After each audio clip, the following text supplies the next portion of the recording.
Okay, let's do this kinetic energy problem. And in this problem, we're told that a car, by federal law, cars need to be able to withstand a 2.5 mile per hour collision. And in this problem, we're going to calculate the forces applied to a bumper in just such a collision. Okay, so what we're told then is our car, here's our car, it's moving with a speed of 1.12 meters per second. That's 2.5 miles per hour. That's the initial velocity of the car. And when it collides with a wall, the bumper compresses by an amount that's 0.2 meters. And we'll add that in here in a little bit. Okay? So there's the situation then. And if we're trying to relate velocity to the force applied to this car, and we want to do this using energy considerations, the best way to probably do this is to use our work kinetic energy theorem.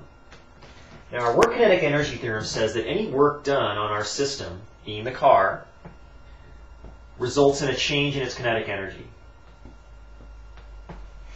Okay? Now, the work done as the bumper compresses, okay, that is the force times the displacement. So that's work. Of course, the displacement and the force are going to be along the same line here. Okay, so we don't have to deal with that cosine theta. And that equals our change in kinetic energy, which is the final kinetic energy minus the initial kinetic energy. So final kinetic energy minus initial kinetic energy. Okay. Now, what's our final kinetic energy? Well, our car comes to a stop in this collision. So if the velocity is 0 when it comes to a stop, our kinetic energy is 0. Okay. Now, what's kinetic energy? Well, kinetic energy, our initial kinetic energy, is our 1/2 mv squared. So we'll just go ahead and replace that right now with our 1/2 mv initial squared. Okay? So we can start plugging this information in. We're trying to find the force. The bumper compresses by a distance which is 0.2 meters.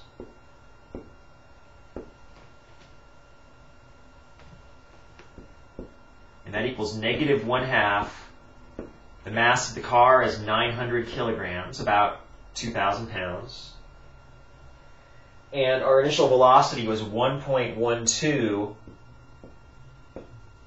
meters per second. Don't forget to square this. Okay, kinetic energy has velocity squared in it. Okay, you do this arithmetic here. Do this multiplication, divide by 0.2, and you have your force. The force then applied to the bumper. That's the force applied to the bumper. The force applied to the bumper is negative 2,820 newtons. Okay? Now, the negative sign is just telling us the direction of the force. Because remember, we defined our positive direction as going into the wall here. So the force applied to the bumper of the car is in the opposite direction, the negative direction. Okay? And the amount of force that this is in terms of pounds, this is 650 pounds. So your bumper has to be able to withstand that much force to survive a 2.5 mile an hour collision without a lot of damage. So that's the whole point of a bumper, is to allow this kinetic energy in the car to be absorbed over a larger distance. Okay? So we have a 0.2 meter compression here. Now imagine if this compression were something really small. Let's say there's no bumper. And the body of your car can only compress by a little bit before it just breaks, before it fails. So if this is, instead of being 0.2 meters, that's how much your bumper compresses. If instead of it's something like, 0.02 meters, okay, like 2 centimeters, So if you make this instead, and we'll use some red here, let's say you make this 0.02 meters. Let's say that's how much flex your car can give before it just breaks. Okay?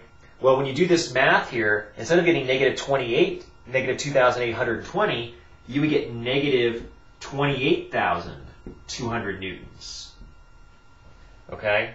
Which instead is 6,500 pounds. Okay? So when you try to relieve energy over a much shorter distance, the force applied has to be considerably higher. And so a similar example of this, imagine you're jumping off a table or something. So when you land, your body naturally bend your knees a little bit when you land. So you're absorbing your energy when you hit the ground over a larger distance. Now, if you do that same experiment by forcing yourself to keep your legs straight, well, that energy that you have when you strike the ground is being dissipated over a much shorter distance. So the force on your knees is considerably higher. So you're probably gonna break your leg or something if you do that. So the idea is if you want to stop something, you want to release this energy over as large a distance as possible. So therefore the force applied is going to be considerably less.